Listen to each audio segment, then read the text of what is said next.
This is Fox and Friends live from the mall for the State of the Union. Happens tonight. He can tout what all the accomplishments that have happened, but he also needs to quickly, I think, then transition to his vision for America. The media, they're going to talk about the sky is falling, that there is a cloud over this president. It's so predictable at this point. The deputy director of the FBI is out. I'm glad he's gone, but it is kind of interesting. The FBI director goes and views the memo. The next day, Andrew McCabe announces he's leaving. This morning, the American people are one step closer to learning what's inside that bombshell FISA abuse memo. They talk about the memo. They're talking about the mechanics on how the Obama administration circumvented the law to spy on Trump. What keeps Nancy Pelosi up at night? The tax bill is really the dark cloud that hangs over. I just sent her another shipment of vitamins. I want her to be the leader of the Democratic Party and not the speaker for as long as she can.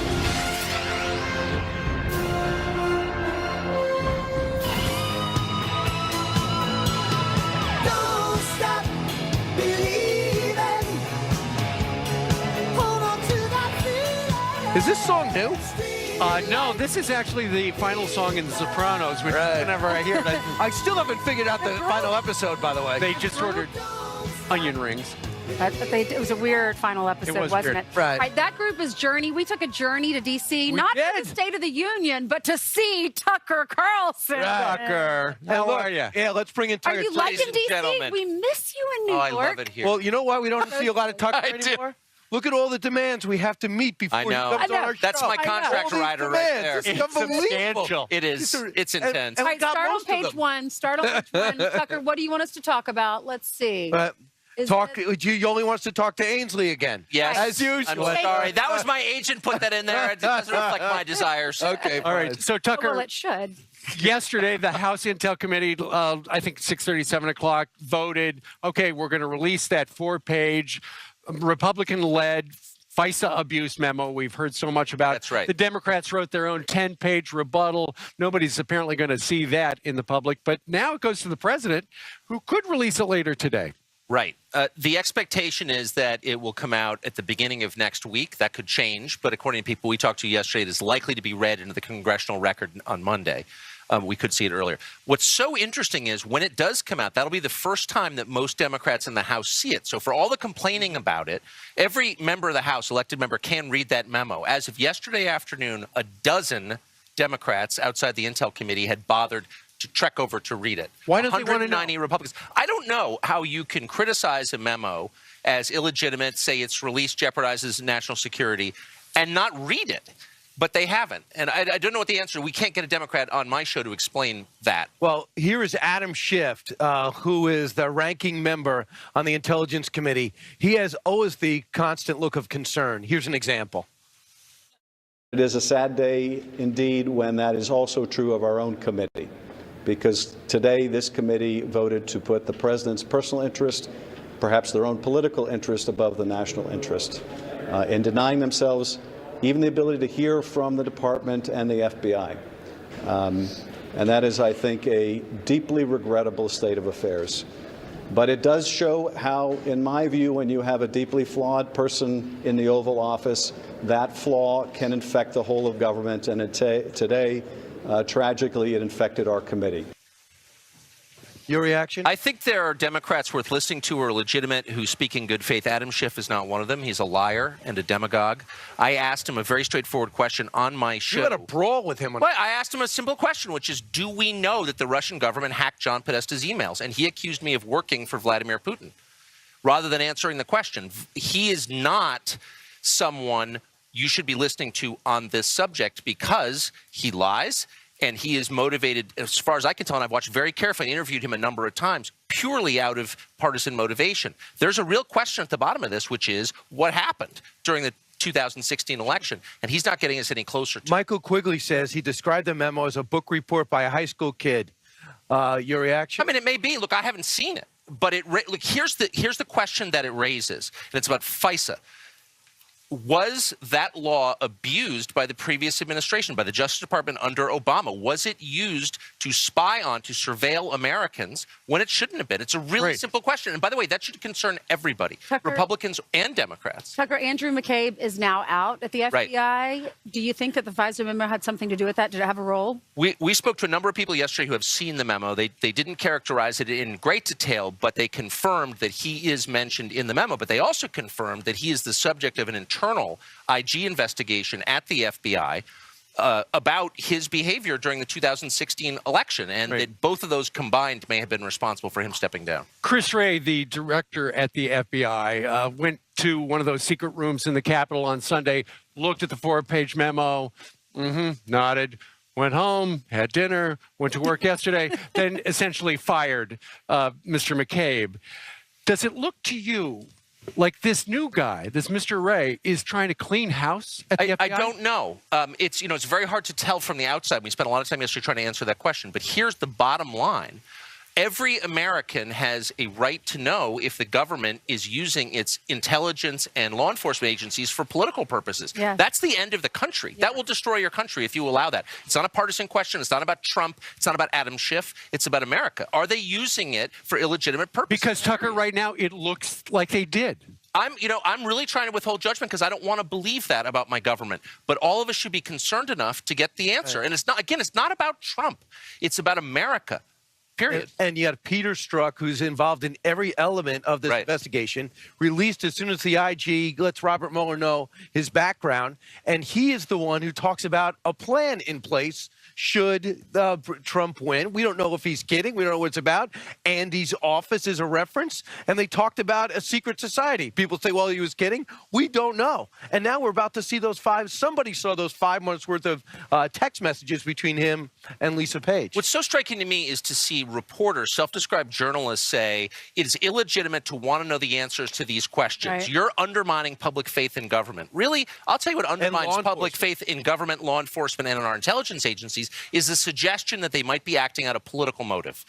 And we need to put that question to rest. Sunlight is the only way to do that. And reporters of all sides, all political persuasions, ought to be leading the charge for transparency. Right. They're not. Right. But Tucker, there's so little curiosity on the part of some mainstream reporters into this story. They shout down people who ask questions. I'm not carrying water for any politician when I ask the question, was our government using these agencies for political ends? That's the question that Democrats used to ask. We had hearings all the time in Washington led by Democrats on that question. If they were, Tucker, what needs to happen to these individuals?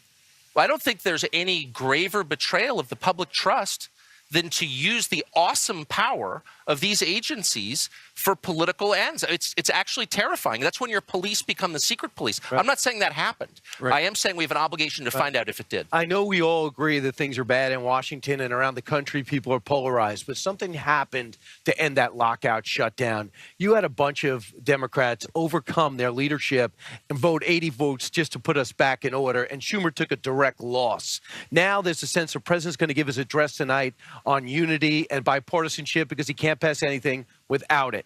Am I naive in saying that maybe we turned a corner a week ago and that maybe the president can continue to turn that corner tonight? It's a matter of priorities. A survey came out this morning that showed only 39% of Americans could come up with $1,000 on a day's notice. Okay? There are a lot of people living very close to the bone. In that environment, the Democratic Party says our number one priority is protecting people here illegally. Most Americans, even if they're sympathetic to DACA recipients, even if they're liberal on immigration, not a priority. That's not the number one priority. And Democrats here had no idea. They learned it, and I think that will define the conversation. And what do you think is going to happen tonight? What's the president going to say I think tonight? The president, look, the beauty of... What do you hope he says? He talks all the time. We know what he thinks about a lot of things. The beauty of this speech is it's scripted, so we get a sense of the institutional priorities of the White House. And I think immigration is the key thing to watch tonight. What do they really want? We'll find out tonight. Sure. What's your take on immigration? Do you think that, there are 800,000 DACA recipients, but the immigration number is 1.8. Allow them to stay, get citizenship in return for the $25 billion for the wall. What do you think will happen? Look, it's really clear that all presidents succeed or fail based on did they live up to what they ran on? You made these promises. Did you keep them? This president ran against amnesty, for border security, for a wall, for getting control of our immigration system. That's why he got elected president. So if he does that, he wins. If he doesn't, he fails. I would just say really quick, if you give citizenship to not just the people who were brought here as children, but to the people who brought them here, what message does that send? How does that prevent future waves? Parents can't be on the Absolutely. table. It's okay I don't to see how break they the can rules. be. So the president and the White House put out the 4 pillars of what they would want to do with the immigration, and they're asking for a lot. 1.8 million, as Ainsley mentioned, 25 billion for the wall. Essentially, though, that's Donald Trump's opening bid. He's negotiating with the Democrats. His advisors feel like as long as the American people see that he's open to a compromise, he's the winner. That may be true. I mean, I think what matters is the end. Look, what I'm so struck by is Democrats from day one have said, we want to help these kids who are brought here against their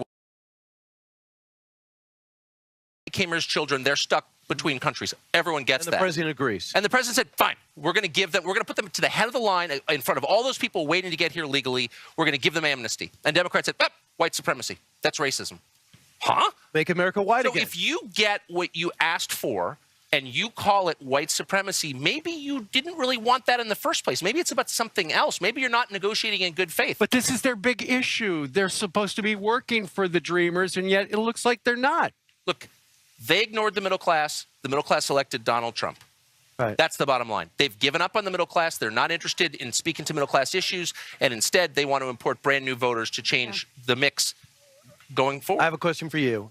Your show is very unique. You're willing to take on people who disagree with you every night. I want to. What went into that decision? I just by temperament, I have no interest in getting mad at people or crushing people. I just want to hear what the other side says. There's a lot going on the other side. We never hear about it because all the focus is on Trump. But how is the other side, the people I live around, how are they responding? I want to talk to them. I want to hear it. I think our viewers should see it. I think it's important. But you argue a lot, and you're nice by nature. But I'm not mad when I argue. I just want to ask simple questions and get straightforward answers. How do you convince them to go on? I mean, I'm in my kitchen the other day. Targeting that. You're so jealous. All right, format. Tucker, thank you very much for Thank coming you up guys. on the roof. I'm jealous that Brian gets to sit next to you, Tucker. Right. Oh, you know what? Switching It's places. unbelievable. We love having you on the set. Thank you, Amy. I think it's okay. All right. All right, Hollywood elites. It's not that great. Hollywood elites not waiting for tonight. They held their own People's State of the Union. The one silver lining in Trump is that we have created the mother of all movements. We have come together. Hair. White House Press Secretary Sarah Sanders is here to react live. And Corey Lewandowski is going to be joining us, and David Bossie. Together, they wrote the book on Trump being Trump. What do they expect tonight? Well, I expect they'll be wearing coats. They're coming in. They're next on Fox and Friends, How's it live going? from the roof. We can't have one without the other anymore. I love it.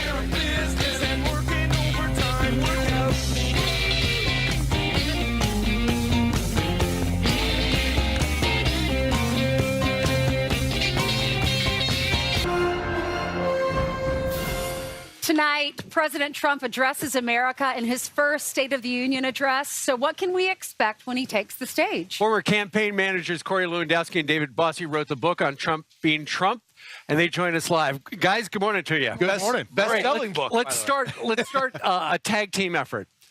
The president's obviously going to take a victory lap. What were his top 3 accomplishments this year? Number 3 was Neil Gorsuch. Number 2. National security, safe for home and abroad. And number 1. The economy. Tax reform. Not much of a tag team. David did all the talking.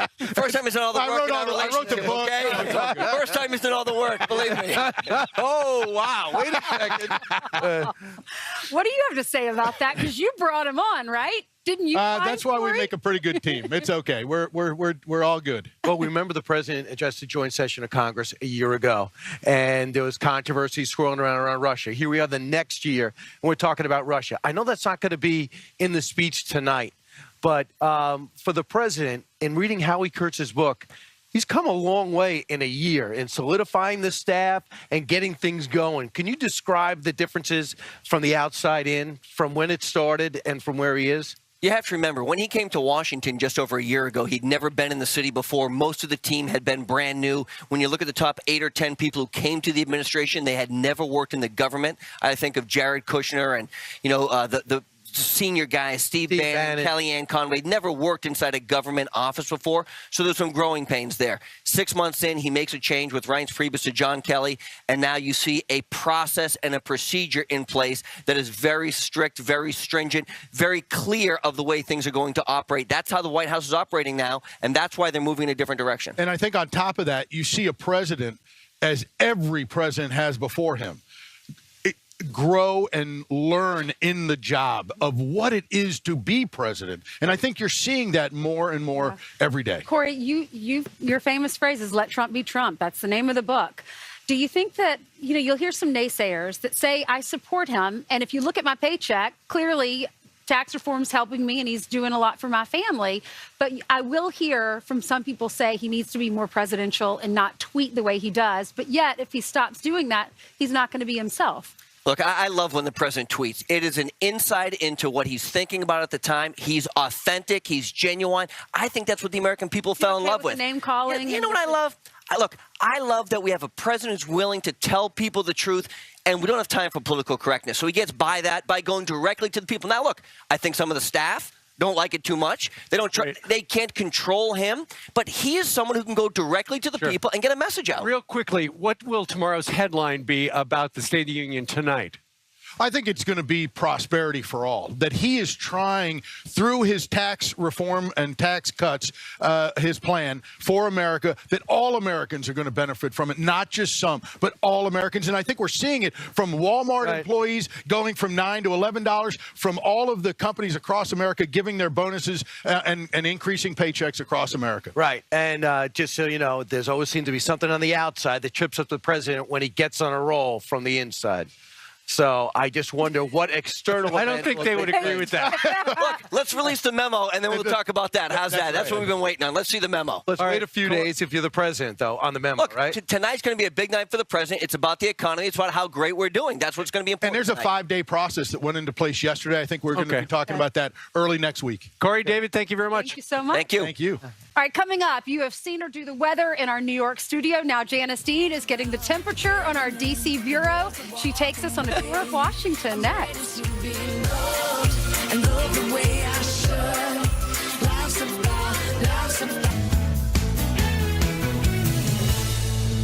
Good Tuesday morning to you. Back with more on the upcoming State of the Union in just a few moments. But first, some other stories making headlines this morning. Homeland Security rolling out tougher security measures for refugees from 11 high-risk countries. The countries that will be subject to new screenings have not yet been named.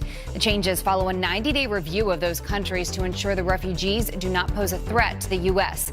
And how about this one? Oops. The House making a major typo on tonight's State of the Union invitations. You see that? The word union is spelled as unium. I don't even know what that means. The sergeant at Arms office who printed the tickets says they are making new ones. Oopsies. Steve? Well, at least they didn't write State of the Union. Just saying. Meanwhile, as you can see, we brought Uncle Sam, Janice Dean, to Washington, D.C. And, man, you really tore up the town yesterday. I was so excited. I got to visit my friends not only at the D.C. Bureau, but at the State Department. Right. And I got to go to the White House. Are you ready? Are you ready to see Janice Dean on the scene? Take a look. We are here in D.C. Fox and Friends decided to take Janice Dean to D.C. So you know what we're going to do first? We're going to go to the D.C. Bureau, knock on some doors, and see who's home. Come with me. First stop, my bestie Shannon Bream. Hey, how are you? I can't have you not wearing a hat. I want to show you my studio. I hear you can make it a dance studio. Yes. The show is over. We turned the studio literally into a dance party. Welcome to our Friday night dance party. Whoa! Oh, this is a good song. Woo! There is always something there to remind me. It's Brett Baer here. Hey, Brett. Janice is here for you. Brett, why are you so tall? I am standing on my treadmill desk. What the what? Do you actually do this? This is the first time this has been seen on television. Tell me what you're working on, the big State of the Union tomorrow. Yes. So we're working on the show today, and then tomorrow we're going to be at the White House. What are you going to do after? Analyze what was said.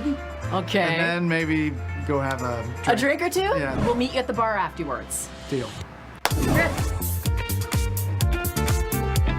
Yeah, Griff! Hi! You're on camera! This is an ambush here. Well, didn't they tell you? I'm here to take over D.C. This is like Mr. Smith goes to Washington, Yes. but instead, Janice Dean goes to Washington. Okay, there's no name on the door here. Oh my gosh, I know that voice. It's Oh my God, Janice Dean, ladies and gentlemen. Mrs. America. It's nice to see you. Tell me about this desk. This desk belonged to a series of little remembered but still controversial presidents. The real story is I bought it in a nondescript office building in downtown DC many years ago. Okay. I saw a notice in the elevator for $100.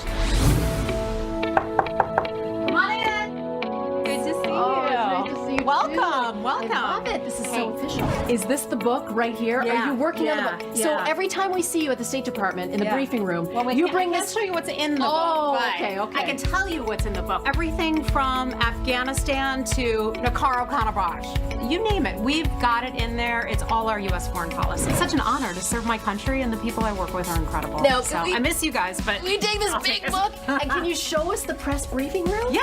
I wanted to come in here and see you in action, but unfortunately, they're doing some work in here. That's right. They are updating our lighting. Maybe it'll be as good as TV lighting now. Immigration, but also national security will play a huge role. Oh, are you doing a live shot? JD. Oh my gosh! Hi, John Roberts. How are you? This is your office? I love the hat. Yes, Thank this you. is my office here. The illusion that all you see is the White House behind us. You don't see the rest of this stuff. So I know. The magic of time. I love it. Oh my gosh, we made it to the White House. This is Sarah Sanders' office. Let's talk. I love your office. Thank you. I love the artwork from your kids. Do you think it helps that you're a mom when you do these briefings? I think so. I mean, especially having really young kids, I'm used to answering the same questions over and over again. I have a lot of patience. Did you see your career going this way? No, not exactly. No? So, if you had asked me a year ago, this is probably not what I would have listed on the scope of possibilities, but I love it. What tips would you give me if I wanted to become a, press secretary? That's a good question. I mean, I think you got a pretty good gig where you are. Yeah. So I can point to you things. seem to be doing a really good job and really enjoy it, most importantly. I do. I'm not going to lie, though, being up there, I mean, there's something about being there. That Yeah, I think if you can deliver 80-degree weather here tomorrow, everybody would be happy to take you over me. Here I am. Check. Is the thing on? Check 1, 2, check. Well, We should have showed people in the audience because they were just like, who is that weird lady up there? Hello? Did Was Jim there an Acosta audience? ask There anything? was an audience in there, but they were just like, Was Jim "We're-" Acosta there from CNN? We did see him. Okay. Kind of waved, and he actually said afterwards, he's like, nice outfit. There you go. I could sell this to you. And by the way, thanks for the 80-degree weather. I know. I'm sorry. Sarah Sanders is coming up. She said to me, could you deliver 80 degrees and sunshine? I was like, I'll try. And of course, it was snowing this morning. It's 35. Colder since we've been out here? Yes, it has. Again, I am not in charge of the weather, but All right. I'll see what I can do next time. Thank you for having me. Thanks to everybody. Great outfit. At the DC Bureau. Here I am. All right. she is. And Miss America. And I want to borrow Brett's treadmill. Oh, that's right. Brett's Yes. treadmill. All right. Good job, Janice. Meanwhile, look who's next. White House Press Secretary Sarah Sanders, as was promised she'd show up, and she delivered. See if she can handle our questions next.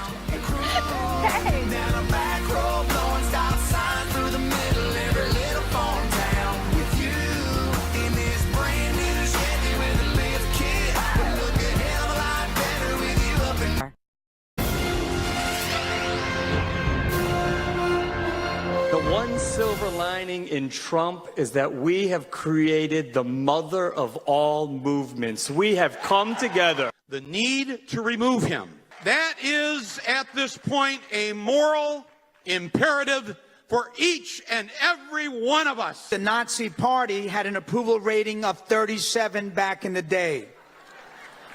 So don't feel complacent about the Trump administration's dismal approval ratings right now. Okay, so that was the People's State of the Union last night. I believe they sold tickets for $47. That's the same thing. Sarah Huckabee Sanders joins us here on the roof. You know, their message is different than your message.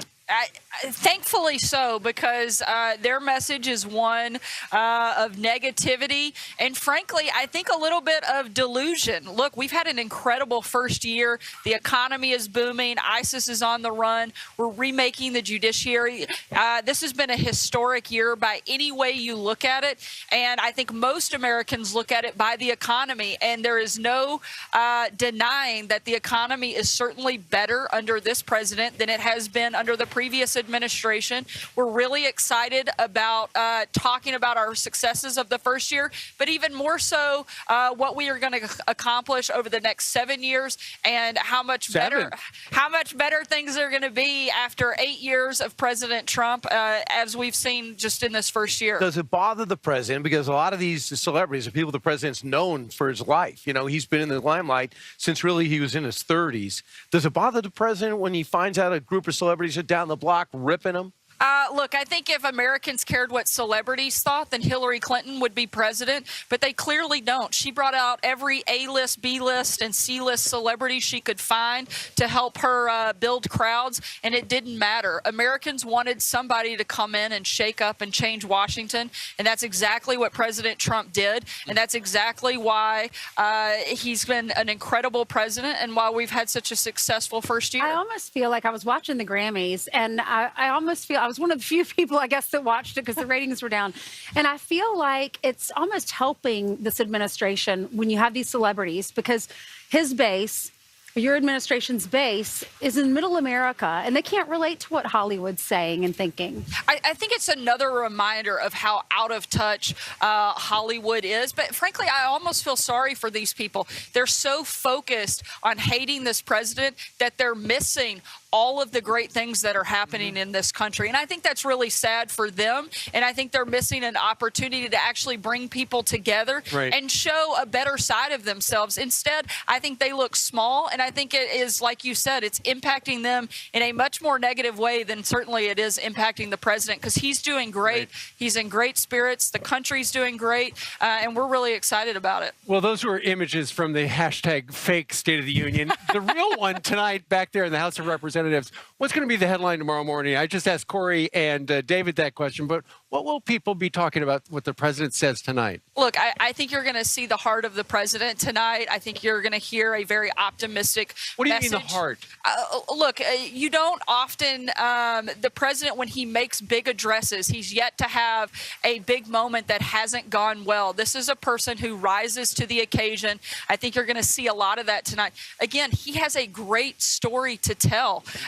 There have been a lot of things that the media has tried to distract from the successes of the president, but tonight this is his stage and his time to talk directly to the American people, and I think you're going to see a lot of the president himself come through in his words at the State of the Union tonight. Well, there's a couple of things going on. You got the Andy McCabe gets fired, and that's big news. And then you have the memo's going to get released. The Intelligence Committee says, yeah, we're going to give it to the president. What's the president's timeline on making the decision on releasing that memo? Look, we have to go through a thorough legal and national security review that's going to take place. And, you know, we haven't set a specific time of, you know, that'll happen within 24 hours. We want to make sure we do it the right way. And that's where we are right now. Not today? I wouldn't imagine that happens today. Again, we are incredibly focused on the State of the Union, and the president wants to make sure that this is his moment to speak to the American people, and I think that's where his focus is going to be all day today. Sarah, Janice took us on a tour of your office at the White House, and we noticed the bulletin board with all the kids' pictures and paintings. Oh, your kids saw that this morning? They're very talented kids. And then we saw a bottle of whiskey, which you might need after. I'm glad you somehow managed to work my kids' artwork in a bottle of whiskey. And as I pointed out to Janice, I'd like to remind everybody that was a sealed bottle. It has not been opened. And, You're just worried that your dad might be watching. You know, exactly right. I'm noticing a theme because that famous pie of yours had bourbon in it, right? And I didn't eat any. I shared it with the press. Right. So. We've got a soundbite for the folks at home who didn't see the tour a moment ago. This is something else about how Sarah watches television with her family. and when she's on TV. Do they watch you when you're doing your briefings? They do, but I don't think they really get it. My oldest is 5.5, and I think most of the time they prefer to watch Mickey Mouse or any other animated cartoon than me talk about things they don't understand. So, what about your dad? He always watches. My mom always watches. My family, and I can count on usually to tune in. And their reaction when your family watches your mom and dad? I mean, my parents, I don't think they'd care what I say. They're always going to be proud. I'm very blessed to have two amazing parents. My extended family, they're my biggest fans. Right. So no matter what happens, if I fall flat on my face, I can at least count on the fact that my family will still be there. And What about the kids? Still claim me in public even. Do the kids say, hey, Mommy, why was that guy yelling at you? They've asked some questions like that, but I will say for the first time, they were actually excited to see me on TV, and that was because of that segment, but only because their own artwork was Absolutely. So I may need to work on the humility side with the kids. Well, it might be your dad's. You're just assigning it to your kids. They might see I'm about going to that. tell them you're giving them a hard time. All right, Sarah. Thank you very much for coming up on the roof. You bet. Thank you. Let's go in your office. That was great to see. And you're doing an incredible job. Thanks so much. All right. Still to come on this Tuesday, Congressman Trey Gowdy. He's hanging out with Tucker, Dan Bongino. There's Mr. Gowdy, David Bossie, Carl Lewandowski. It's a big breakfast up here on the roof. Tucker's trying to book his show. With that Gavin, 'cause I'm working for a living.